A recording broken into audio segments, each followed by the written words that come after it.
Semoga selalu tercurah kepada baginda Rasulullah Muhammad Sallallahu Alaihi Wasallam serta menjadikan ibadah saum kita ibadah saum yang makbulah dan diterima oleh Allah Subhanahu Wa Taala sebagai kebaikan. Jemaah sekalian, insya Allah kita masih melanjutkan kajian pembahasan kita di subuh hari ini terkait dengan Kitabul Janaiz, ya, pembahasan tentang hal-hal yang terkait dengan jenazah. Insya Allah pada kesempatan subuh hari ini kita sudah memasuki pembahasan tentang memandikan dan mengkafankan. Jadi memang salah satu yang unik dari pembelajaran tentang fikih jenazah adalah kita belajar tentang fikih ini tapi bukan untuk diri kita. Kita belajar tentang bagaimana memandikan, mengkafani, mensolatkan justru untuk orang lain. Dan ketika orang lain belajar tentang hadis-hadis atau fikih janais yang terkait dengan jenazah justru untuk diterapkan untuk kita yang meninggal. Dia mah agak unik. Kalau yang lainnya kita belajar fikih saum, fikih tentang puasa itu untuk kita laksanakan. Kita belajar tentang fikih sholat itu untuk kita kerjakan sendiri. Tapi ketika kita belajar tentang fikih janais, fikih tentang mengurus jenazah bukan buat kita, tapi buat orang lain. Nah, pada kesempatan yang lalu kita sudah membahas tentang larangan meminta kematian. Jadi nggak boleh kita minta mati. Mungkin karena begitu beratnya beban hidup, ya, begitu dahsyatnya penyakit yang Allah berikan kepada kita, ya, ujian, cobaan hidup dan lain sebagainya, sehingga kita tidak kuat lagi menghadapi cobaan-cobaan kehidupan. Yang punya utang mungkin selalu didatangi oleh debt collector misalnya, ya, yang punya penyakit mungkin kambuhan dan seterusnya. Tapi kondisi itu tidak serta-merta membolehkan kita untuk meminta kematian kepada Allah Subhanahu wa taala. Kalaupun ujian itu sudah tidak kuat ataupun terasa berat bagi kita, maka ada doa yang diajarkan oleh Rasulullah SAW kepada kita. Doanya Allahumma ahyini maka natil hayatu khairan. Allahumma ya Allah ahyini, hidupkanlah aku, ya, maka natil hayatu khairan li, selama kehidupan itu baik untuk, ya. Kemudian watawaffani, wafatkan aku, maka natil wafatu khairan li, selama memang takdir wafat itu baik untuk. Jadi semuanya tetap diserahkan kepada Allah, bukan keinginan kita. Kita hanya meminta, ya Allah, kalau jika memang hidup itu lebih baik untuk, maka hidupkan aku. Jika memang kematian itu baik untukku, maka wafatkan aku. Itu yang kita minta pada Allah Subhanahu wa taala. Kemudian hadis yang selanjutnya dalam kitab Bulughul Maram, ya, Al-Imam Ibnu Hajar Al-Asqalani menjelaskan tentang al-mu'min yamutu bi'aqdin jadid. Bahwasanya orang beriman itu salah satu tanda husnul khatimahnya adalah keluar keringat di keningnya pada saat meninggal dunia. Itu hanya salah satu tanda indikator eh, ciri-ciri orang yang beriman ketika wafat, gitu ya. Masih banyak indikator lainnya. Jadi kalau misalnya dia tidak mengeluarkan keringat di keningnya, di jidatnya, masih banyak tanda-tanda husnul khatimah yang lainnya. Bisa jadi dia wafat di hari atau malam Jumat, ya. Bisa jadi dia wafat ketika dalam kondisi ibadah kepada Allah Subhanahu wa taala. Kemudian juga yang selanjutnya jamaah sekalian yang dimuliakan Allah, ya, at-tabghir bi talqinil muhtaram la ilaha illallah. Kita dianjurkan untuk menemani orang yang dalam kondisi sakratul maut, ya, dalam kondisi menghadapi kematian. Ngapain kita dampingin, ya, untuk mengucapkan kalimat la ilaha illallah supaya akhir hayatnya itu hasanah, ya, jangan sampai ditinggalkan. Ini pernah terjadi tahun 93 ketika Buya Nasir rahimahullah itu dalam kondisi apa namanya tidak berdaya di rumah sakit di RSCM saat itu. Apa yang terjadi ketika keluarganya yang nunggu beliau istirahat karena memang waktu sholat Jumat ada salah satu entah pendeta entah pastor ya pada saat itu yang mendatangi kamarnya Buya Nasir. Ya, Muhammad Nasir ini salah satu pahlawan nasional kita dan salah satu yang menyatukan Indonesia yang dulunya negara serikat disatukan dengan NKRI. Jadi yang mencetuskan tentang mosi integral itu ya Buya Nasir ini. Sehingga Indonesia menjadi satu kesatuan, negara kesatuan Republik Indonesia kembali setelah sebelumnya negara serikat sama seperti di Amerika dulu. Nah, apa yang terjadi ketika Buya Nasir dalam kondisi tidak berdaya, pendeta ini masuk ke kamarnya dan membacakan apa namanya perjanjian baru. Ya. Jadi kalau kata siapa yang mualaf itu jangan sebut Injil karena Injil itu enggak ada. Yang sekarang itu Bible, perjanjian baru. Karena Injil tidak dituliskan. Jadi apa namanya salah satu kelebihan Al-Quran, Al-Quran itu sebagai mukjizat dan dituliskan. Kalau kitab-kitab terdahulu enggak, cuman dibacakan, disampaikan kepada para nabi, para rasul, ya, Taurat, Injil, tapi nggak pernah dituliskan. Jadi apa yang dituliskan sekarang itu bukan Injil seperti yang terdahulu. Nah, dalam kondisi tidak berdaya, Buya Nasir itu ingin dimurtadkan, ya. Dan alhamdulillah dengan pertolongan Allah, ternyata anak beliau yang perempuan itu masuk ke kamar dan mendapatkan ayahnya sedang diupayakan untuk murtad. Walaupun dalam kondisi tidak berdaya, Buya Nasir masih melakukan perlawanan dengan memelototkan matanya. Ini matanya itu marah gitu, kelihatan dari wajahnya. Ya, tapi dia nggak berdaya karena memang sudah apa kondisinya sudah sangat luar biasa di atas tempat tidur di RSCM pada saat. Nah, ini pentingnya kita menemani orang-orang yang kita cintai pada saat sedang menghadapi sakaratul maut. Sebisa mungkin kita tuntun dengan kalimat la ilaha illallah. Ya. Enggak semua orang bisa, karena ini adalah kebiasaan dalam kehidupan. Makanya perlu dituntun. Berat bagi orang yang sakaratul maut. Ya. Kadang kita menganggap enteng. Karena Rasulullah SAW sendiri pada saat sakaratul maut itu, ya, begitu dahsyatnya beliau merasakan. Ya. Nah, oleh karena itu, baginda Nabi juga menjelaskan, makanya ketika orang dalam kondisi sakaratul maut, itu pandangan mata akan mengikuti terus di mana dia dicabut. Ya, sebagaimana Rasulullah menjelaskan pada saat beliau menjenguk siapa Abu Salamah. Ya, Abu Salamah wafat, beliau datang takziah ke rumah Abu Salamah, keluarganya belum tahu kalau Abu Salamah itu meninggal. Pas Rasulullah datang melihat ternyata matanya udah ngedelik, ya sudah apa terbuka, melotot ke atas gitu. Dan baginda Nabi mengatakan innahu haidza qubidha ittaba'ahul basar. Sungguhnya ruh itu, ya, itu ketika keluar akan diikuti oleh pandangan mata. Makanya kalau mata itu ke atas berarti dia dicari dari bagian atas. Kalau di apa di dalam kondisi tutup berarti dicabut dari arah. Inna ruha idza qubida taba'ul basar. Sesungguhnya ruh itu, nyawa itu, ya, ketika dicabut ittaba'ul basar diikuti dengan pandangan mata. Ya, maka dalam kondisi ketika ada orang yang matanya kebuka, kita yang masih hidup mendampingi itu langsung mengikuti. Ya, nggak ada bacaan khusus gitu, nggak ada bacaan khusus di mana nutupnya. Kadang kita suka ditakut-takuti, kalau ini baca doa ini dan sebagainya nggak ada. Ya.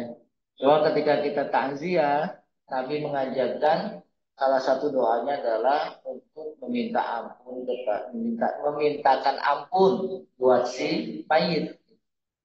Ya, Nabi berdoa pada saat takziah ke rumahnya Ummu Salamah dengan doa Allahumma gfir li Abi Salamah. Ya Allah ampuni Abu Salamah. Ini doa ini bisa kita bacakan ketika kita takziah ngelawat. Kalau ada tetangga kita ngelawat, ini bisa dibaca doanya Allahumma gfir li Abi Salamah. Ya Abi Salamahnya kita ganti. Allahumma gfir, ya Allah ampuni si fulan yang ini. Sebutkan namanya kalau kita kenal. Warfa' darajatahu fil mahdiin, kemudian angkat derajatnya. Wafsah lahu fi qabrihi, luaskan kuburnya. Wa nawwir lahu fihi, ya, dan kemudian berikan cahaya di alam kuburnya.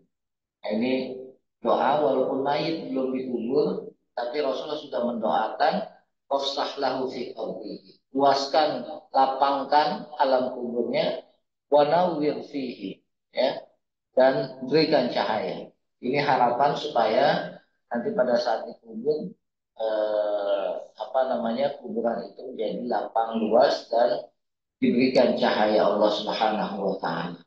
Itu anjuran pada saat kita melawat. Jadi pada saat melawat itu takziah jangan ngomongin yang jelek-jelek. Karena apa? Nabi mengatakan la tad'u ala anfusikum illa bi khair. Jangan meminta, jangan berdoa, jangan mengucapkan sesuatu kecuali yang baik. Kenapa? Fa'innal malaikata tu'minun. Karena sesungguhnya malaikat itu mengaminkan pada saat kita takziah, pada saat kita datang ke rumah keluarga si mayit. Ya. Makanya perlu berdoa sebagaimana diajarkan oleh baginda Nabi. Kemudian yang selanjutnya, bagaimana kondisi mayit? Mayit itu ditutupi dengan biburdatin sajiyatin, ditutup dengan kain yang bercorak. Jadi Nabi itu pada saat meninggal, kata Sayyidah Aisyah, Ummul Mukminin radhiyallahu anha, itu dikatakan hina tuwfiya, ya, ketika Nabi meninggal itu sujiya biburdatin. Nabi ditutupi jenazahnya, jasadnya dengan kain yang bercorak. Nah, sampai ke Indonesia akhirnya diganti ya kain yang bergerak itu dengan kain tafal, kain apa? Batik panjang. Hanya orang tua dulu suka nyediain, Bapak Ibu sekalian yang dimuliakan Allah, suka nyediain kain panjang, kain batik panjang. Itu biasanya ibu-ibu itu sudah siap ya, nyediain kain batik panjang. Untuk apa ya? Untuk tadi. Karena mungkin sudah diajarkan oleh orang-orang tua kita dulu, siap-siap sediain kain batik panjang. Nanti kalau meninggal itu fungsinya untuk menutupi jenazah. Dan Rasulullah Shallallahu Alaihi Wasallam sudah demikian suci gitu dari hikmah. Ya, bahkan kain yang bercorak yang digunakan untuk penutupan Nabi itu didatangkan, bukan didatangkan, memang simpanan Ummul Mukminin Aisyah, ya, memang simpanan, dan itu asalnya dari negeri Yaman. Ini luar biasa. Jadi karena perdagangan antar negara, Sayyidah Aisyah sudah menyiapkan kain itu ya, kain dari Yaman. Kemudian tidak ada larangan untuk mencium mayit, gitu. Ya, sebagaimana dijelaskan oleh Ummul Mukminin, ayahnya Abu Bakar Siddiq radhiyallahu anhu itu, ya, qabbalan Nabi sallallahu alaihi wasallam ba'da mauti. Abu Bakar itu mencium Rasulullah sallallahu alaihi wasallam setelah baginda Nabi wafat. Nah, kadang kita juga ditakut-takutin jangan atas air mata. Ya. Nah, ini apa namanya? Eh, Seolah-olah melarang untuk mencium mayit. Ya, padahal tidak. Sayyidina Abu Bakar itu beliau mencium Rasulullah sallallahu alaihi wasallam apa namanya setelah baginda Nabi wafat. Nah, kita masuk pada kesempatan hari ini terkait dengan hadis yang disampaikan oleh seorang sahabat Abu Hurairah radhiyallahu an Nabi sallallahu alaihi wasallam, nafsul mu'min mu'allaqatun bidainihi, bahwasanya ruh arwah ya eh, roh seseorang itu mu'allaqatun, ngegantung, ya, dia tuh ngegantung, mu'allaq. Mu'allaq dengan apa? Dia menggantung karena disebabkan bidaini, disebabkan utangnya.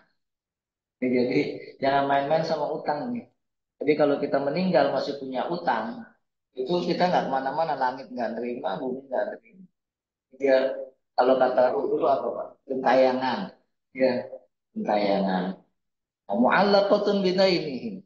Terus itu eh, ngegantung di antara langit dan bumi, nggak kemana-mana gentayangan. Ya nafsul mu'min mu'allaqatun bidainihi. Hatta ya hatta yubdu anhu. Sampai kemudian ada yang menunaikan, ada yang menyelesaikan, ya, ada yang membayarkan. Ini begitu dahsyatnya apa namanya utang, Bapak Ibu sekalian. Makanya perlu bagi kita untuk mencatat, bahkan kalau perlu bikin wasiat, gitu. Jangan cuman harta yang kita punya kalau kita meninggal diwasiatkan, tapi utang juga perlu dicatat dan diwasiatkan. Sayyidina Umar itu sebelum tidur dia selalu menulis pesan dan diletakkan di bawah. Dia ada pesan-pesan dari Sayyidina Umar dan sebelum beliau tidur. Sudah orang rumah tuh tahu, oh kita masih punya kewajiban A, oh punya apa namanya kaitan dengan sebulan. Nah, ini contoh yang bagus yang dilakukan oleh Umar bin Khattab radhiyallahu anhu. Bahkan yang warada tasdidu fid daini hatta taraka shalah ala man mata wa alaihi. Sikap keras Rasulullah Shallallahu Alaihi Wasallam itu ditunjukkan kepada orang yang punya hutang. Apa sikap beliau? Taraka sholatu ala man mata wa alaihi dain. Rasul tidak mau menyolatkan orang yang punya hutang. Karena sahabat apa namanya ditanya punya utang enggak? Siapa yang nanggung kan? Nah, ketika nggak ada yang nanggung, nggak ada yang apa namanya mau terbebani, Rasul nggak mau menyolat. Kenapa? Karena doanya Rasulullah itu makbul gitu. Doa beliau selalu diijabah oleh Allah Subhanahu wa taala. Sahabat yang lain boleh menyolatkan, boleh. Tapi Rasul nggak mau menyolat. Ya, ini apa namanya sikap keras Rasulullah terhadap mayit yang punya hutang. Sampai sahabat kemudian mengatakan alayya dainuhu ya Rasulullah. Saya yang nanggung utangnya ya. Jadi ada jaminan, ada garansi. Dari siapa? Dari sahabat. Walaupun nggak apa namanya nggak punya hubungan nasab, tapi yang penting ada yang mau nanggung. Ya, sahabat ini kan bukan ada apa namanya bukan hubungan keluarga dengan si mayit, tapi mau menanggung menjadi garantor, ya, jadi penjamin, jadi kafir. Ya, hatta tuhammiluhu anhu ba'du sahabat. Sampai kemudian ba'du sahabat, sebagian sahabat itu menyatakan saya yang menanggung utangnya Rasul. Ya. Wa akhbaru sallallahu alaihi wasallam annahu yaghfiru lisyahidin inda awwal duf'atin min damihi kullu dhanbin illa dain. Ya. Kata baginda Nabi, ya, yughfaru lisyahid. Orang yang mati syahid itu yang berjuang di jalan Allah, ikut peperangan kemudian dia wafat, dia terbunuh, syahid, itu semua semua dosanya diampuni langsung. Kecuali apa? Illa dain, kecuali utang. Jadi orang yang mati syahid pun yang harusnya bisa langsung tanpa audit, tanpa pemeriksaan, bisa langsung masuk surga, tapi karena nyangkut dengan utangnya, dia nggak bisa masuk secara langsung. Ya. Wahadal hadisu minad dalail ala annahu la yazal mayyit mashghulan bidaini ba'da. Hadis ini menunjukkan bahwasanya orang itu masih disibukkan dengan hutangnya, masih nyangkut terusnya itu karena disebabkan fafihi hasun ala takhallus anhu qabla al-maut. Ini menandakan bahwasanya kita harus segera menyelesaikan utang-utang kita. Sebelum apa? Sebelum ajal menjemput. Wa annahu ahamul hukulu. Karena ini adalah hak dan kewajiban yang harus segera diselesaikan urusannya dengan orang lain. Hablum minan nasnya harus diselesaikan. Oke, sehingga tidak menyebabkan kita menggantung. Ya. Kemudian yang selanjutnya adalah Imam Ibnu Hajar Al-Asqalani menjelaskan tentang ghuslul mayyit wa takfin. Bagaimana memandikan mayit dan mengkafankannya. Nah, jamaah sekalian yang dimuliakan Allah, hadis ini kadang bagi yang hanya belajar satu hadis suka dipahami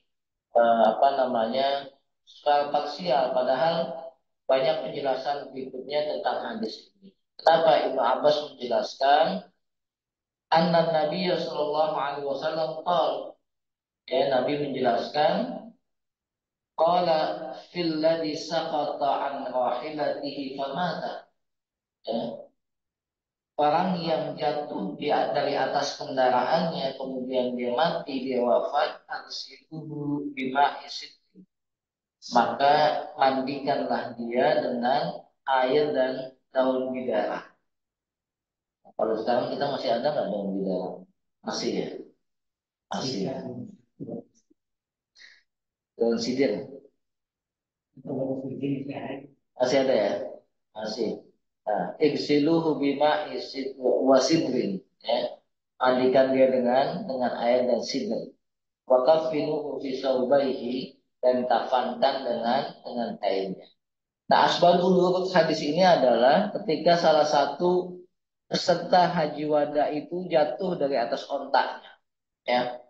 Jadi ada orang yang ikut haji wada, perjalanan haji yang terakhir, pertama dan terakhir Rasulullah SAW, jatuh dari atas ontaknya. Famata, kemudian dia wafat, mati. Ya. Nabi mengatakan mandiin pakai air dan sidr, daun bidara. Wakafinuhu, dan kafankan dengan kain ihramnya. Ya, jadi hadis ini asbabul wurudnya adalah kaitannya dengan orang yang sedang ihram. Ya, jadi dimandikan, tetap dimandikan. Ya, beda dengan para syuhada, orang yang mati di medan jihad ikut peperangan itu nggak perlu dimandiin lagi. Ya, makanya kalau kita lihat korban perang yang ada di Gaza itu nggak dimandiin, dikafankan dengan bajunya, gitu. Ya, dengan baju yang masih ada, cuma dibungkus kain satu, ya karena keterbatasan kain kafan kita di Gaza itu, ya, sehingga nggak di apa namanya nggak dimandikan, cuma dikafankan langsung dimakan.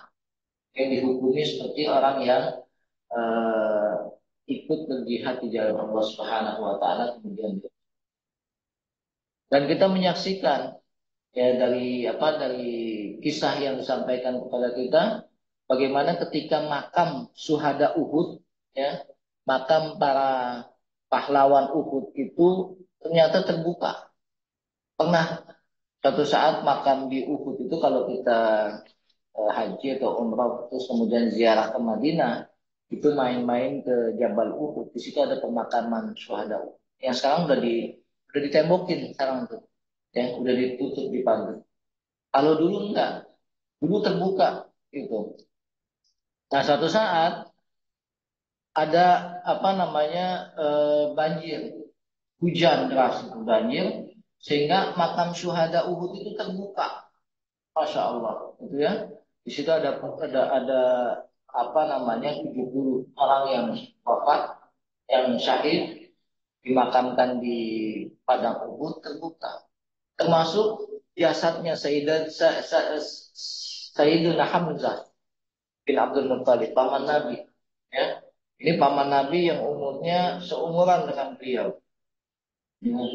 Sayyidina Hamzah itu tubuhnya rusak. Oleh siapa? Oleh Hindu. Dicabik-cabik, dadanya dibelek. Hatinya itu diambil kemudian dikunyah, dimakan. Yang belek siapa? Wahsy. Makanya Rasulullah SAW itu kalau ketemu Wahsy agak marah beliau. Kenapa? Karena orang yang dicintai oleh baginda Nabi, pamannya Sayyidina Hamzah bin Abdul Muttalib, itu dadanya dibelah, ya, hatinya diambil, kemudian diberikan ke Hindu untuk dikunyah. Makanya ketika Wahsy itu masuk Islam, Rasul langsung langsung bilang, setelah kamu masuk Islam tuh pergi, jangan ada di hadapan saya. Karena kalau saya lihat kamu itu apa namanya teringat-ingat dengan kondisi jasad Hamzah. Dan itu terlihat pada saat makam syuhada Uhud terbuka, ya, itu masih masih darahnya masih segar daripada syuhada Uhud. Padahal terbukanya itu tahun 80-an, tahun 70-an, sampai 80-an ya, kisahnya. Ya, makanya sekarang kan makam Uhud itu ditembokin, ya, supaya nanti kalau ada banjir ada apa nggak kebuka lagi. Karena kan memang di Arab Saudi makam itu kan pasir ya, pasir. Jadi kalau dia ada hujan, ada banjir itu buka singkat. Nah, kalau kita ke Baki aja, itu Baki juga makanya ditembokin begitu supaya nanti kalau ada banjir, hujan deras, makam itu nggak pasirnya nggak ke bawah, nggak kebuka. Nah itu ternyata Allah masih lindungi, Allah jaga jasad-jasad para syuhada. Cuma tadi menggantung gitu, menggantung. Kalau masih punya utang, itu syuhada. Ya, kata baginda Nabi, ini orang yang lagi ihram, ya, baik pelaksanaan haji atau umrah, selama dia pakai ihram, kalau dia meninggal maka mandikan dengan air dan tawar sidr. Kemudian dikafankan dengan menggunakan kain ihram.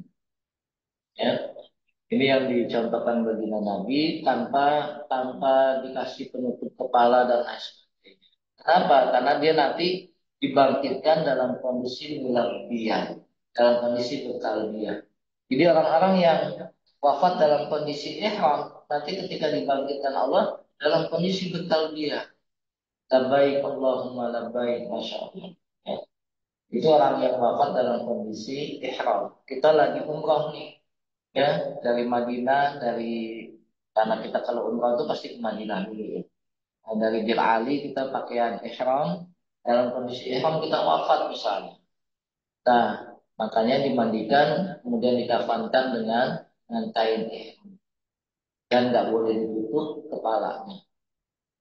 Apa namanya, wala tukmiruhu ra'sahu kata Rasulullah. Jangan dikhimatkan, dikhimatkan itu dikasih bunga, ditutupin kepalanya. Karena orang ihram itu nggak boleh tertutup kepala, harus terbuka. Wala tukhmiruhu ra'sahu, jangan ditutupin kepala. Nah, ini eh, anjuran bagi kita yang mengurus jenazah. Ya. Selanjutnya Imam Ibnu Hajar Al-Asqalani mencantumkan keterangan tentang kaifiyatul ghusli Rasulullah sallallahu alaihi wasallam. Kaifiat tata cara pemandian jasad Rasulullah sallallahu alaihi wasallam. Ini lagi-lagi Ummul Mukminin Aisyah radhiyallahu anha yang menjelaskan. Karena apa? Karena beliau istri yang paling dekat setelah Sayyidatina Khadijah radhiyallahu anha. Sayyidah Aisyah menjelaskan lama aradu ghusla Rasulullah sallallahu alaihi wasallam.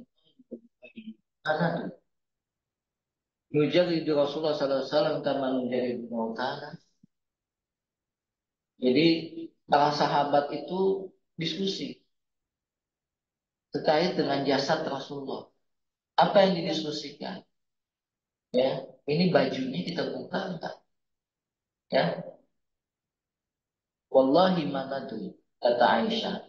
Demi Allah kami itu nggak tahu. Ya, apakah harus membuka bajunya Rasulullah Shallallahu Alaihi Wasallam sama nujarridu mautana sebagaimana kita membuka baju orang yang meninggal di antara kita.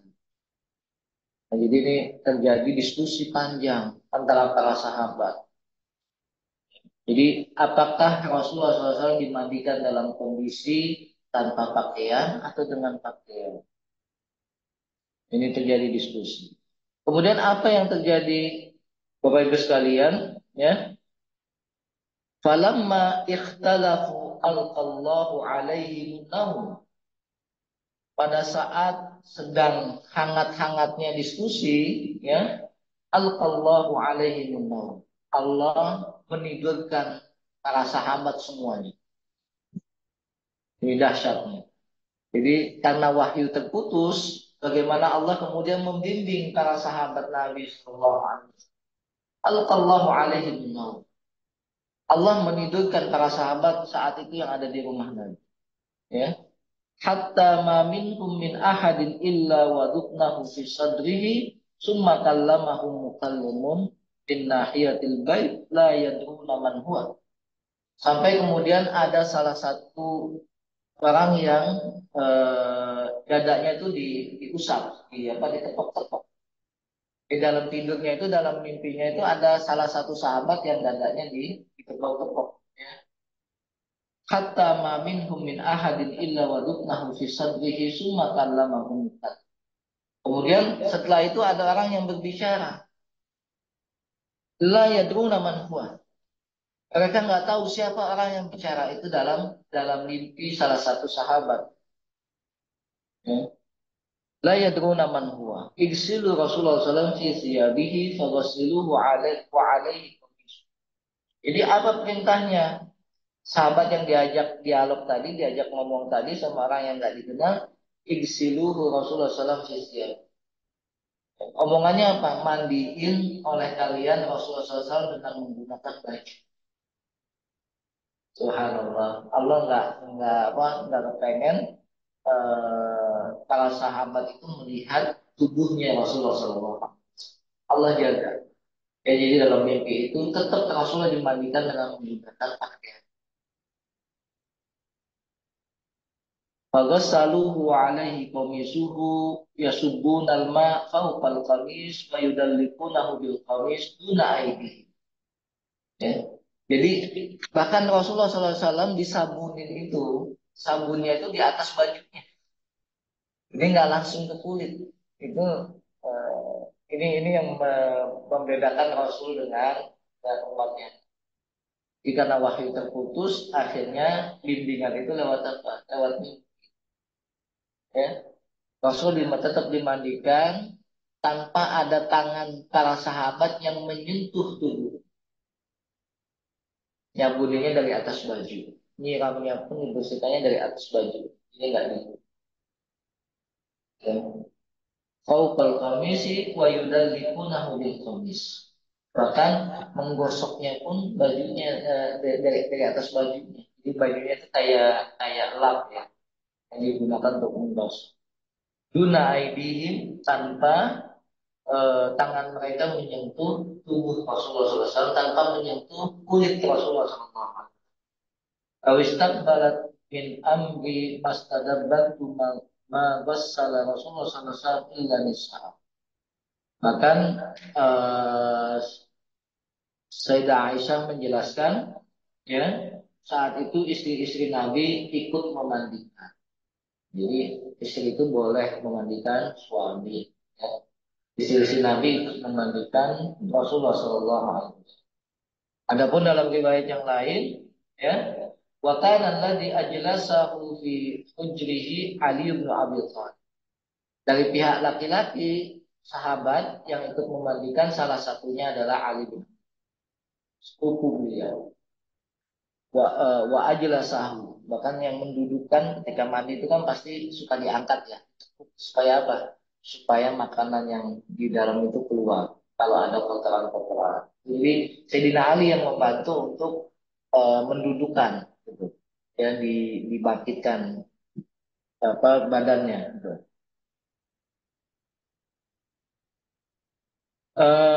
Dalam riwayat Hakim dijelaskan bahwa Nabi Shallallahu Alaihi Wasallam Ali wa ala yadi Ali khifatan fa ghasalahu fa adkhala yadahu tahta al-qamis fa ghasalahu al-qamisu alaihi. Nah, dijelaskan juga dalam riwayat Hakim salah satu yang apa namanya tangan sahabat yang menyentuh kulit Rasulullah SAW itu cuma Sayyidina Ali. Jadi dia memasukkan tangannya di bajunya Rasulullah Shallallahu Alaihi Wasallam. Nah, ini menandakan Bapak Ibu sekalian dalam memandikan jenazah itu tidak boleh terbuka aurat. Ya, walaupun kita mahramnya, ya, memandikan jenazah itu nggak boleh sampai terbuka aurat. Kadang ada yang memandikan jenazah itu diablakin, ini nggak boleh. Harus tetap tertutup auratnya. Ya, paling enggak dari mulai pusar sampai lutut itu harus tertutup kain. Nggak boleh dibuka. Nah, kaifa ghasala ibnatuhu Zainab. Ya. Dalam hadis lain, Nabi juga apa namanya ketika anak beliau wafat, walaupun masih debatable ini yang wafat Zainab atau Ummu Kulsum gitu. Ya. Tapi Rasulullah SAW ketika salah satu putrinya wafat, beliau tidak ikut memandikan. Ya. Karena apa? Putrinya ini sudah dewasa, sudah balik. Ya. Orang tua itu ayah tidak boleh ikut memandikan anaknya yang perempuan. Rasul tidak memandikan anaknya yang wafat. Wa an ummi Atiyah radhiyallahu anha dakhala alaina Nabi sallallahu wa nahnu qasil. Rasul hanya memberikan apa namanya aba-aba, memberikan arahan. Ya. Yang memandikan siapa? Ummu Atiyah namanya. Ini nggak disebutkan juga Ummu Atiyah ini siapa, gitu kan? Eh, yang jelas dia wanita Ansar, orang asli Madinah. Taqaddama ismuhu wa fihi khilafun wa hiya Ansariyah. Jadi ini wanita Ansar dari Madinah. Gak ketahuan namanya siapa Ummu Atiyah sama aslinya. Wa nahnu nughsilu ibnatahu. Pada satu kami memandikan jenazah anak perempuan Rasulullah Shallallahu Alaihi Wasallam. Ada yang menyebutkan Zainab, ada yang menyebutkan Ummu Kulsum. Faqala irsilniha salatan. Kata Nabi, wahai Ummu Atiyah, mandiin ya sampai 3 kali balikan. 3 kali balik. Au khamsan, au aksar min dzalik. Atau 5 kali balikan. Atau aksar min dzalika, atau lebih banyak dari lima balikan tersebut. Ya. In ra'aitun nadzalika bima wasidri. Mandikan dengan air dan daun sidr. Waj'alna fil akhirah tafura au syai'an min tafur. Dan jadikan yang paling terakhir pada saat memandikan jenazah itu menggunakan tafur. Tafur itu kalau di sini zaman sekarang apa? Barus ya, tafur barus. Apa sih namanya itu? Tamper, tamper. Waj'alna fil akhirah kafura au syai'an min kafur. Ya, jadikan yang paling belakangan itu adalah kafur, kafur barus, tamper. Falamma faragna adannahu fa'alqa ilaina hikwatan faqala ash'irnaha iya. Nah, ketika selesai, Rasulullah memberikan sisir. Kasih sisir. Karena apa? Anak perempuan. Anak perempuan tuh biasa rambutnya panjang. Makanya Nabi ngasih sisir ke Ummu Atiyah. Tolong disisirin. Ini cinta ayah kepada putrinya yang meninggal lebih dahulu. Disisirin. Bahkan putri beliau ini rambutnya dikepang. Pada saat setelah dimandikan sama Ummu Atiyah dikepang. Dikepangnya dibikin 3. Untuk kuda kan gitu. Apa bukan untuk kuda? Kalau untuk kuda kan 1 ya. Ini dibikin 3. Dan Rasulullah nggak melarang itu. Dan itu yang dilakukan oleh Ummu Atiyah kepada siapa? Kepada putri Rasulullah SAW.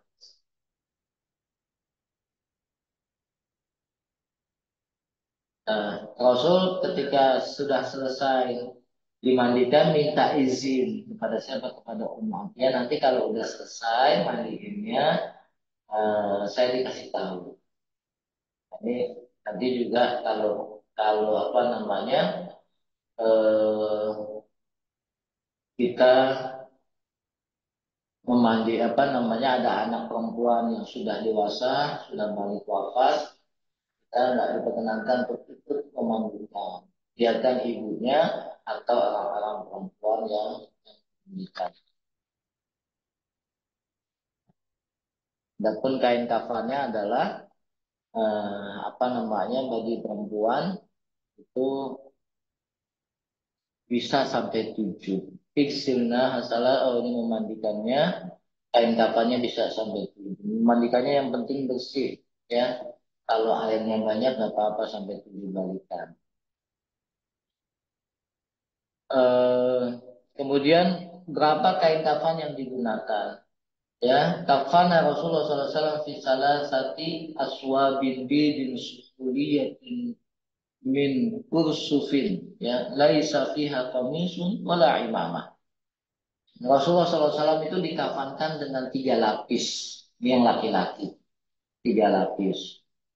Atau dalam bahasa lain beliau mengatakan secukupnya. Jadi kalau memang apa namanya minimal 3 lapis boleh lebih, ya. Anal afdal taksim fi salasati aswabin bidin li anna Allah Ta'ala lam yakun yakhtaru bi nabihi illa al-afdal. Rasul Allah memilihkan 3 kain kafan untuk Rasulullah SAW, jadi 3 lapis, ya. Dan Allah tidak memilihkan untuk nabinya kecuali yang bagus. Albisuhu siyabal bidi fa innaha atyab wa athhar wa qasinu fiha mautakum. Ya, gunakanlah kain yang putih, bahkan warnanya aja udah disebut putih, ya. Wa kafinu fiha mautakum, dan gunakan hal yang sama untuk orang yang meninggal di antara kalian. Wa kafinu mautakum. Gunakan hal yang sama untuk jenazah orang yang meninggal di antara kalian. Ini kaitan dengan mutafankan. Kemudian eh,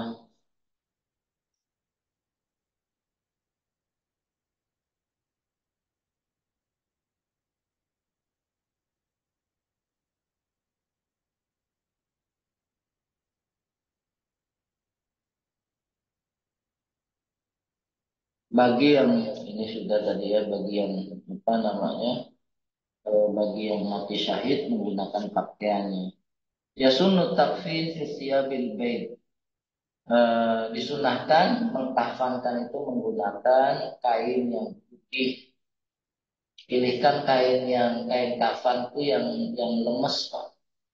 Karena kalau saya pernah lihat kain kafan tuh ada yang kalau kita beli paket di pemakaman itu agak kasar, ya, dan agak kaku gitu. Oh, belikan kain kafan yang bagus, yang apa namanya, yang lembut gitu, dan warnanya putih.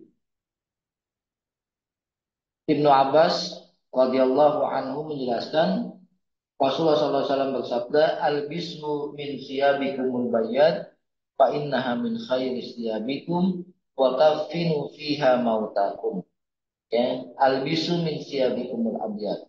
Pakaikan, kafankan, ya, mayit kalian itu dengan kain yang berwarna putih, fa innaha min khairi siyabikum, karena itu sebaik-baiknya warna.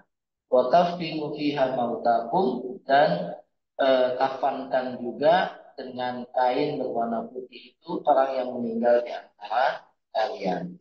Jadi ini gunakan apa namanya, kain yang paling terbaik. Idza tafana ahadukum akhahu falyuhsin tafanahu. Jika kalian mengkafankan saudara kalian, maka pilihkan kain kafannya falyuhsin, yang bagus, yang baik. Jangan yang kayak karung boni gitu, ya. Jangan yang keras, jangan yang kaku. Karena ada yang seperti itu. Itu terutama kalau kita beli paketan di makaman, kalau di TPU Pondok Kelapa ada yang jual paket, satu paket itu. Sudah apa, meterannya sudah dihitung, kalau kita potong itu ya antara 3 sampai 5 dan 7. Itu tinggal kita bilang buat perempuan atau buat laki-laki. Mudah-mudahan ini menjadi petunjuk buat kita, bagi kita, nggak ada yang, karena sekarang kondisinya nggak ada yang wafat di medan perang, ya, kecuali kalau nanti ada yang umroh atau haji meninggal dalam kondisi ihram, ya, dikafankan dengan kain ihramnya setelah dimandikan. Bagi kita yang tidak ihram, maka berlaku ketentuan seperti biasa, ya, dikafankan dengan 3 kain kafan bagi yang laki-laki, 5 sampai 7 yang bagi perempuan, dalam kondisi kain kafannya warnanya putih, dan kain kafan yang baik, bagus, jangan yang jelek. Wallahu a'lam bishawab. Sampai sini ada yang mau dijelaskan. nggak ada jam ya, saya lupa. Jam berapa nih? Jam 6. Oh, udah lewat syuruk ya? Udah lewat. Saya mau nanya, iya. Ini juga hubungannya di sini.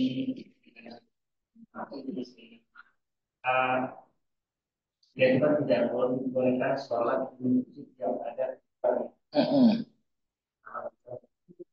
Memang jelas karena kuburan itu berada di dalam masjidnya, dari dalam rumah, tapi di dalam masjidnya. Tapi kadang-kadang Ustaz, ada yang di luar, tapi bukan di arah kiblat, di belakang.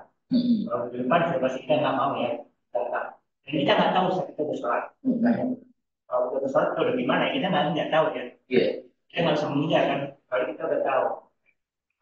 Kedua, kan seharusnya dibangunkan dua dinding pemisah ya, dinding masjid dan dinding siapa itu sendiri. Tapi contohnya kuburannya Rasul dan para sahabat, mana antara masjid dan kuburan itu bisa kan dua dinding, masjid dan dinding kuburan. Nah, itu kita bisa beralasan ke orang-orang yang lupa bikin hanya niru bilang oh ya itu di Madinah bisa, kalau di sini nggak bisa. Tapi laki itu kan cuma satu, Ustaz. Laki itu kan cuma satu. Walaupun kita bilang ini kan karena perluasan masjid kan, jadi itu nggak tahu. Ini kan cuma satu itu yang apa? Yang pagar itu aja. Iya. Nah itu bagaimana kita menjelaskan? Iya, larangan di situ adalah la taj'alu masajidukum maqabira. Jangan kalian jadikan masjid-masjid kalian sebagai kuburan. Dan tidak boleh sholat di masjid yang di dalamnya terdapat kuburan, yang ada makamnya. Nah, kalau dilihat hadis ini adalah orang-orang terdahulu itu dari selain Islam itu memakamkan para ulamanya, para pastornya, pendetanya itu, korbannya itu di dalam tempat ibadah. Dan dalam Islam itu dilarang. Jadi masjid itu bukan pemakaman. Sehingga nggak boleh memakamkan siapapun, mau kiai, mau habaib, nggak boleh dimakamkan di dalam masjid. Nah, bagaimana kalau kondisinya apa namanya eh, kuburan itu dekat masjid, bukan di dalam masjid tapi dekat masjid. Contohnya apa? Kuburan baki kan, kuburan baki itu ya di sampingnya Masjid Nabawi kan, walaupun dulu agak jauh karena kalau kita lihat lokasi masjidnya itu yang disebut Raudhah. Ya, Raudhah kan kecil tuh cuma segitu. Ya Taman Surga. Baru agak kesananya jalan lumayan agak jauh baru ada masjid. Kalau sekarang kan Masjid Nabawinya luasan pelebaran sehingga posisinya berdampingan. Cuma dipisah jalan dikit kan. Tembok masjid sama tembok pagar. Situ ada jalan. Nah, kalau posisinya terpisah itu masih dibolehkan. Walaupun masih satu area ya. Tapi baki itu terpisah. Ya. Jadi ada dua dinding sebenarnya saya. Dinding itu sama ada tarik itu ya. Iya kan ada jalan, ada pedestrian itu kan, ada jalan gitu. Betul. Dan itu pun posisinya terpisah, nggak di dalam masjid. Gitu. Nah itu menjadi dekat masjid karena memang pelebaran masjid. Kadang ada yang beralasan tuh makam Nabi di dalam masjid. Ya, kalau beliau kan dulu dimakamin di mana? Di kamar. Di kamar Aisyah radhiyallahu anha. Habis itu kemudian dimakamkan Abu Bakar di samping beliau. Ya. Kemudian setelah itu baru siapa? Sayyidina Umar. Makanya sejak Sayyidina Umar dimakamkan di kamarnya Rasulullah, itu Ummul Mukminin Aisyah radhiyallahu anha nggak pernah buka hijabnya. Sayyidah Aisyah tuh kalau di rumah sejak ada makam Umar di situ, beliau selalu nutup aurat, nggak pernah terbuka walaupun itu rumah. Karena malu ada orang lain di rumah beliau. Nah, jadi selama itu sesuatu yang terpisah dari masjid ya dan kondisi makam itu apa namanya kalau misalnya ada duluan ya makam baru kemudian kayak makamnya Nabi akhirnya masuk ke dalam masjid itu kondisinya beda. Eh, di sini makam yang dalam masjid mana ya? Di Coret ada beberapa Ustaz yang masuk. Itu mungkin di mana di mana tuh yang dekat dulu ada Wali Songo tuh Gunung Agung ada makam habaib di situ. Nah kalau memang di situ duluan masjid kemudian dimakamkan itu nggak boleh. Nah, tapi kalau misalnya ada masjid tapi kemudian ada tanah wakaf di depan masjid misalnya terpisah dari masjidnya itu masuk. Condet nggak tahu kalau di condet itu masuk nggak? Dalam Ustaz malah Ustaz. Di dalam.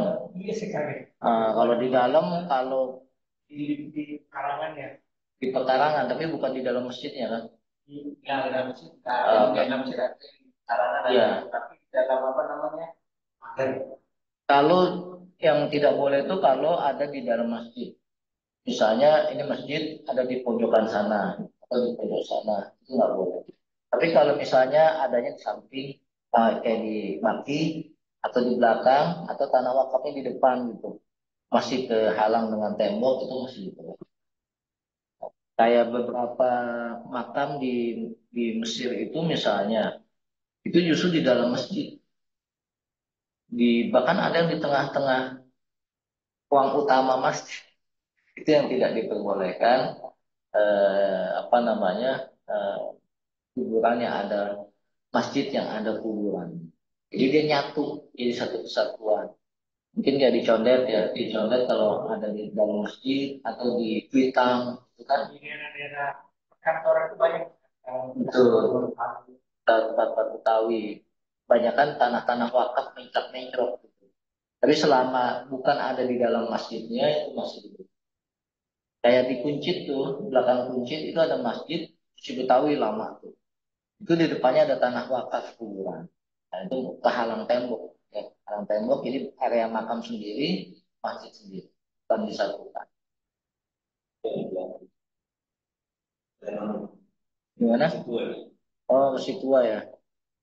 Danamon di Kuningan ya. Sudirman. Eh, oh iya iya. Ah,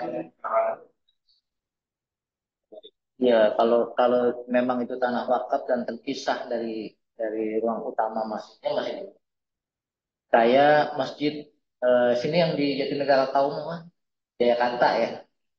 Pangeran Jayakarta itu kan di luar masjid kan, punya area sendiri gitu. Di dalam masjid. Walaupun masjid sama tanah wakaf area pemakamannya jadi satu area gitu. Tapi bukan di dalam masjid. Itu masih di luar. Di daerah Jawa. Heeh.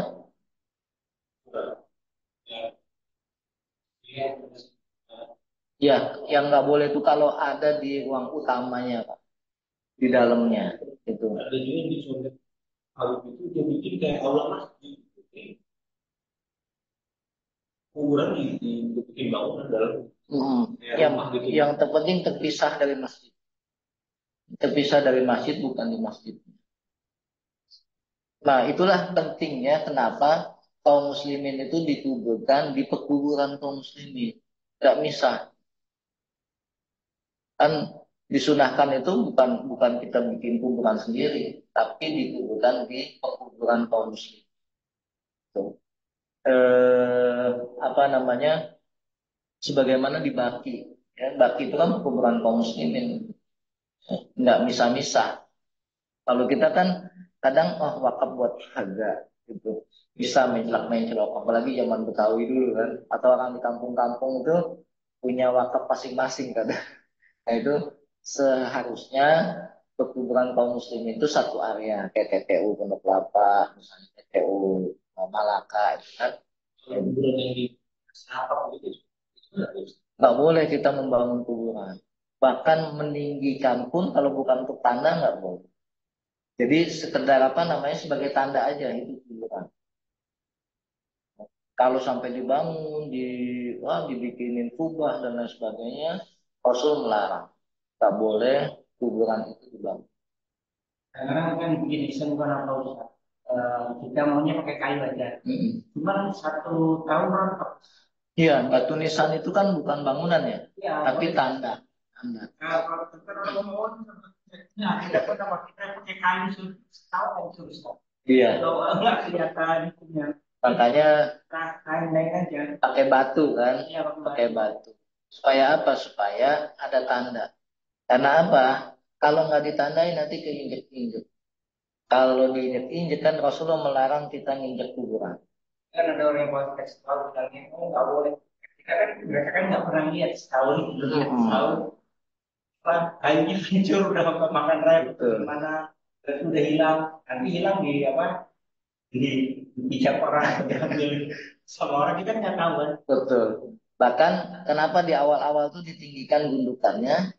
Karena nanti kalau hujan kan itu dia Ya, atau makan hari kan dia akan apa namanya kayak kalau kayak kita nguruk ya, nguruk itu kan lama kelamaan padat gitu kan. Kalau nggak ditinggikan di awal, apa itu kan sebetulnya tanah bawaan kan, tanah kan bawah. mungkin kita sodok-sodok kan. Iya, supaya apa? Supaya padat, supaya tanah yang bawaan tadi itu bisa bisa apa? Nggak ngeblus. Jadi emang yang dilarang itu adalah membangun, ya, membangun. Kalaupun meninggikan ya eh, se seadanya untuk menandakan itu adalah makam atau kasih tanda batu dan lain sebagainya. Kemudian di bakti itu di bakti itu nggak ada bangunan nggak ada apa cuman batu aja. Bahkan nggak bisa nandain ini kuburan siapa nih nggak bisa kecuali memang makamnya sahabat gitu ya makamnya Ummul Mukminin Ummahatul Mukminin itu ada tanda-tandanya. Jadi dalam mau paham. Kalau di dalam bangunan tuh nggak boleh kita sholat.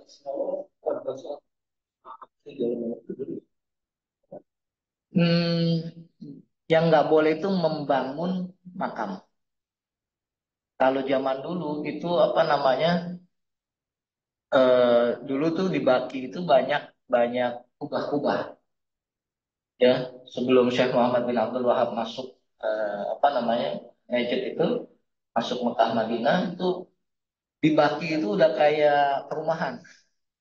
Jadi masing-masing strata sosialnya itu membangun paling ngebagus-bagusin makam. Juga kubah-kubahnya itu bagus-bagus. Nah, ketika Syekh Muhammad bin Abdul Wahab masuk, semua dirapikan. Dan nggak ada lagi bangunan-bangunan kubah-kubah buat masjid. Nah, kalau di Mesir, kenapa kemudian setiap keluarga itu bikin apa?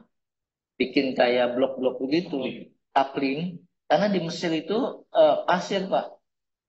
Ya, kalau di bangunan kuburannya itu kayak bunker, kayak bunker. Jadi emang digali, di tembok, itu dipasang rak, gitu, kalau di Mesir.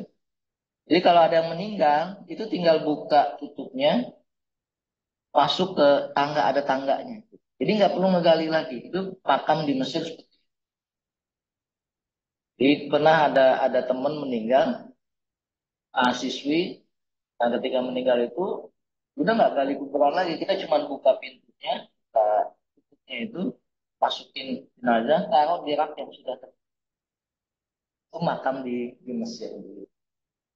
Makanya ketika menguburkan orang, pernah kita ngelihat ada satu jasad yang masih utuh, padahal meninggalnya katanya udah beberapa tahun yang lalu.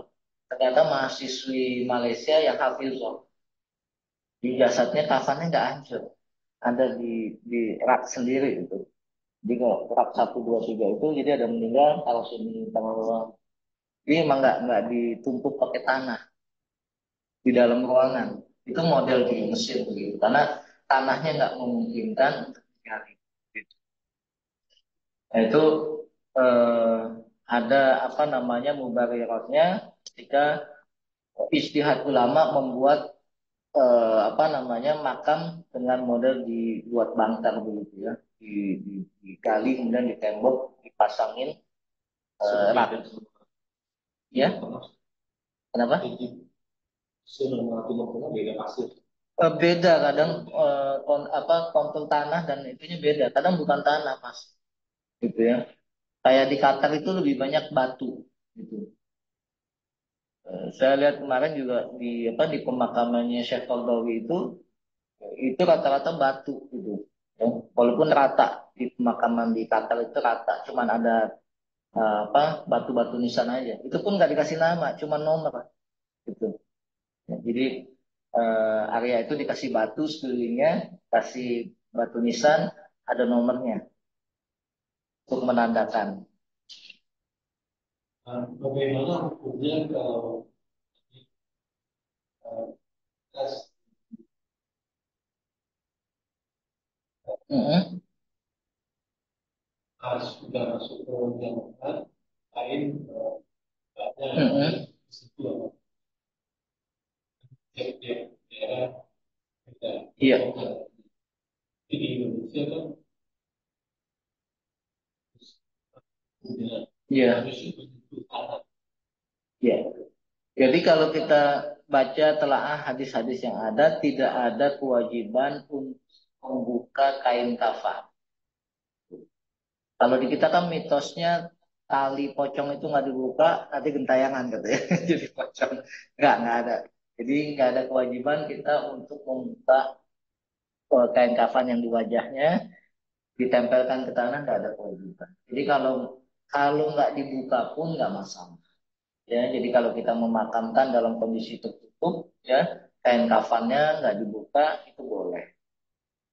Cuman kadang masyarakat kita tuh karena katanya nggak pakai ilmu, akhirnya ada mitos. Oh kalau nggak dibuka, mukanya nggak nempel sama tanah. Kalau nggak dibuka kali pocongnya nanti dia gentayangan. Nah, itu kadang mitos-mitos yang tanpa ilmu kan gitu ya. Namanya mitos kan cerita-cerita dari masa ke masa gitu. Ya, nggak perlu dibuka sebetulnya. Ya, nggak perlu dibuka dan tidak ada keterangan yang mengharuskan untuk membuka talinya. Gitu. Jadi nggak perlu dibuka wajahnya, nggak perlu disentuhkan dengan tanah. Yang penting pada saat kita memakamkan dihadapkan ke kiblat, ya, yang lahat. Jadi kita tuh ada dua metode dalam Islam, boleh dilahat ya, atau boleh disyak. Syak itu gak, lobang di tengah-tengah. Jadi kalau kalau lahat itu di sini adanya di pinggiran.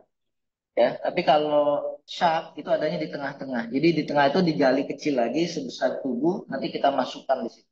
Tetap dimiringkan. Gitu. Jadi boleh dengan menggunakan lahat ya di pinggir di sini, boleh menggunakan lubang di tengah, syak namanya. Gitu. Terserah kita mau pakai yang mana. Kalau di Timur Tengah itu ada yang pakai lahat, ada yang pakai syak. si posisinya tetap miring menghadap kiblat. Betul. Jadi ketika kita masukkan, walaupun di tengah-tengah itu, ya posisinya miring, miring menghadap kiblat. Saya sering berdebat dengan diajarkan Iya. dengan yang lahat. Ada yang bilang ini kan panggilan sekolah, ada yang bilang kita udah bisa begini gitu. Iya. Jadi memang kalau kita lihat hadis-hadis itu nggak pernah ada nabi dan sahabat yang diadzankan dan dimakamkan di kubur. Ya.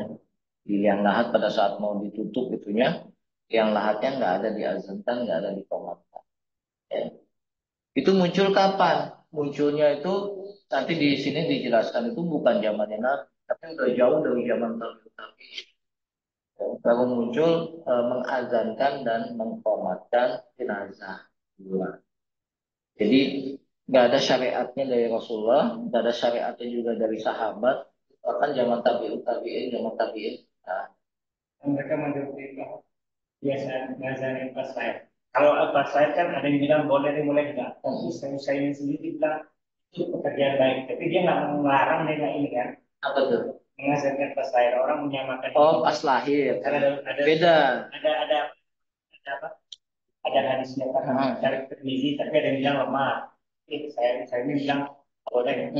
Ada itu tapi nggak tapi tidak bukan apa bid'ah bang. Iya. Tapi kalau yang matian ini benar-benar nggak ada ini sama sekali. Iya. Sama sekali. Jadi kalau orang lahiran itu masih ada keterangan. hadisnya. Yang walaupun derajatnya ikhtilaf. Ada yang bilang dhaif, ada yang enggak. Ya, Nabi mengadzankan Hasan dan Husain. Enggak dijelaskan apakah mengkomatkan atau enggak. Gitu. Tapi mengadzankan iya. Terlepas dari perbedaan ulama tentang derajat hadis. Tapi apa namanya dalam keterangan itu terdapat keterangan Nabi mengadzankan Hasan dan Husain ketika lahir. Nah, kalau ketika wafat itu nggak ada keterangan sama sekali, ya, nggak ada penjelasan dari para sahabat ketika wafat diadzankan dan diqomat. Nggak ada keterangan. Iya, jadi Ibnu Hajar itu menjelaskan apa namanya asal mula azan di kuburan itu. Itu adanya jauh setelah setelah zamannya tabi'in. Ya kan, zaman Nabi, sahabat, tabi'in. Jadi ini nih ada nih bukan zamannya yang ini, tapi jauh setelah zaman tabi'in. Nah, kalau setelah tabi'in berarti ajaran Nabi atau syariat Islam atau gitu. Alasannya cuman apa namanya mengkiaskan dengan orang lahiran. Dianalogikan, kalau orang lahiran diadzankan, kenapa yang mati nggak diadzan? Nah, kan la qiyasa fil ibadah. Tidak ada kias, tidak ada analogi di dalam ibadah. Ya. Tidak boleh mengkiaskan, menganalogikan dalam ibadah. Ibadah itu jelas dalilnya kalau A, kalau B. Ya. Tidak ada kias. Itu para ahli usul mengatakan. Jadi cuman apa namanya, kalau lahir diadzankan, kalau mati kenapa nggak diadzan? Ya. Nah, ini kan masalah ibadah yang cetakannya sudah jelas. Kalau Nabi nggak mengadzankan, nggak mengkomatkan para sahabat yang meninggal, kenapa kita harus mengadzankan dan mengkomatkan? Ya, kalau Nabi nggak mencontohkan, sahabat juga nggak mencontohkan, kenapa kita mengada-adu? Jadi kalau memang nggak apa namanya, memang nggak dicontohkan, nggak diadakan oleh Nabi, berarti bukan bagian dari syariat Rasulullah SAW. Kondisi ekstrim seperti di makam itu di Indonesia kan arahnya baru dari sekitar beberapa air. Makam ini dimasukin begitu aja atau pakai ya gitu. Iya, memang ada kondisi yang tanah itu kadang bekas rawa ya, atau mungkin habis hujan. Termasuk kondisi waktu saya mau memakamkan ibu di Tanah Merah situ, Pondok Kelapa, Pondok Kopi itu, ketika digali kan memang bekas banjir, akhirnya ketika digali sedikit itu udah keluar air. Alhamdulillah saat itu ada mesin penyedot. Jadi sambil disedot, eh, ya kita makamkan itu. Ada kondisi lain di Bekasi. Pernah juga kita memakamkan di Bekasi itu karena nggak ada mesin sedotnya. Akhirnya jenazahnya itu ditenggelam. Ditenggelamkan karena airnya emang nggak bisa surut. Di samping bekas banjir, karena itu emang kawasan kawasan apa namanya cepat keluar airnya gitu ketika digali. Ya. Itu di apa akhirnya ditenggelamkan, langsung ditutup pakai papan. Karena emang kondisinya. Walaupun pakai peti juga sama aja, pasti akan terendam juga, gitu kan, kan tetap terendam. Bukannya kita menyiksa jenazah, tapi memang kondisi tanahnya seperti itu. Dalam kondisi musim hujan mungkin airnya lebih cepat, tapi nggak apa-apa, apa namanya tetap diperbolehkan. Allah a'lam. Baik, saya kira cukup. Mudah-mudahan diskusinya, sharing ilmunya bisa bermanfaat buat kita semua. Menjadi acuan bahwasanya dalam hal ibadah, acuan kita adalah apa yang dilakukan oleh Rasulullah SAW dalam sahabat. Mohon maaf kalau ada kekurangan, kesalahan. kita tutup dengan hamdalah. Alhamdulillahirabbil alamin dan wa taqabbal majlis subhanallah bihamdik asyhadu an la ilaha illa anta astaghfiruka wa atubu ilaik. Assalamualaikum warahmatullahi wabarakatuh.